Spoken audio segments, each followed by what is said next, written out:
Dear viewers, a subtle but powerful moment in London this week has left royal watchers buzzing, and Prince Harry, once one of Britain's most beloved figures, facing what many see as a quiet but devastating public rejection from one of the world's most influential celebrities, Taylor Swift. The exchange happened swiftly, no pun intended, but the message it carried could not have been clearer to those who have followed the ongoing royal divide, and it raises serious questions about just how far Harry and Meghan's reputation has fallen, not only in Britain, but across the Atlantic. In the celebrity circles they once sought to dominate. According to eyewitnesses and media on the ground, the incident occurred outside a private London recording studio late Tuesday afternoon. Taylor Swift, currently in the UK for a series of high-profile commitments, had just wrapped an intensive studio session when she was approached by a cluster of journalists. One reporter, seizing the rare opportunity, asked a question that touched directly on the royal rift, a question naming both Prince Harry and Meghan Markle. Dear viewers, in that moment, Taylor's reaction was controlled, deliberate, and impossible to misinterpret. But before we get to the exact words she used, it's vital to understand why this interaction holds such weight. This is not just a passing comment from a superstar, this is a reflection of where the court of public opinion now stands. Prince Harry and Meghan Markle entered 2020 with the world's eyes on them, young, glamorous, and seemingly poised to modernize the monarchy. But in the years since their dramatic exit from royal duties, the couple's every move has divided opinion and, in many quarters, eroded goodwill.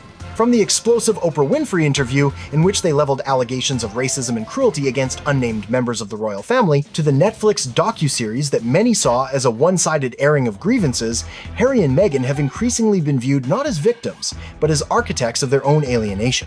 Then came Spare Harry's memoir, which not only revealed deeply personal family disputes, but also painted his elder brother, Prince William, in an unflattering light, accusing him of physical aggression and emotional coldness.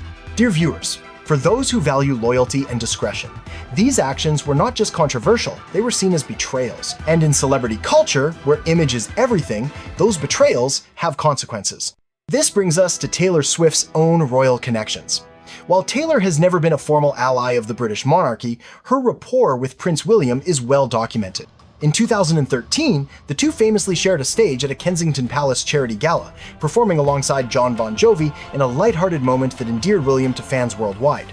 Since then, William has been spotted at multiple Taylor Swift concerts, and sources suggest the two have maintained a warm, if infrequent, friendship. Taylor has also been vocal in her support for charitable causes close to William's heart, including mental health initiatives and youth outreach program. It's a mutual respect that has spanned years, and one that stands in stark contrast to her public distance from Harry. Now, dear viewers, let's return to that scene outside the London studio. Cameras flashed as Taylor emerged, her security ushering her towards a waiting car. Reporters called out questions on a variety of topics, from her new music to her ongoing Eras tour. But one question cut through the noise. Taylor, what are your thoughts on Prince Harry and Meghan Markle? Taylor paused for a fraction of a second, a faint smile on her face. Then, without addressing Harry or Meghan by name, she replied with a single striking sentence. William is an amazing soul. She continued walking, stepped into her vehicle, and the door closed. The moment lasted seconds, but its impact is still echoing. To the casual observer, it might seem like an odd way to respond. But to those who know the language of public figures, the meaning was crystal clear. By praising William in direct response to a question about Harry and Meghan, Taylor effectively drew a line in the sand. This wasn't a diplomatic balancing act. It was a choice, a deliberate omission. And dear viewers, in the world of celebrity politics, omission is often the strongest condemnation of all.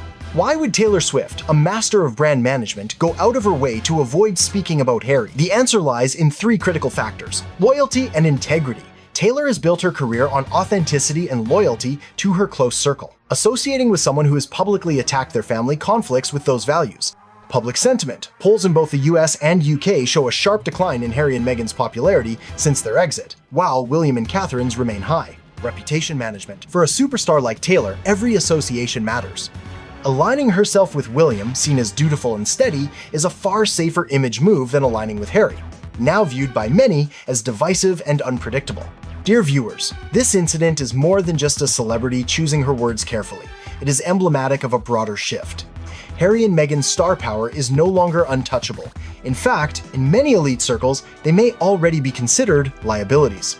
Taylor Swift's choice to highlight William, and not even mention Harry, is a subtle, yet powerful indicator of how far the Duke of Sussex has fallen in the esteem of those who once might have embraced him. As Taylor's car pulled away from the curb, the message was left hanging in the air. No anger, no insult, just the unmistakable weight of silence, silence that spoke volumes. Dear viewers, in the game of public perception, sometimes the most effective way to diminish someone is not to criticize them at all, but to make them invisible. And on that London afternoon, Taylor Swift made Prince Harry disappear, with nothing more than a smile and a sentence, "William is an amazing soul.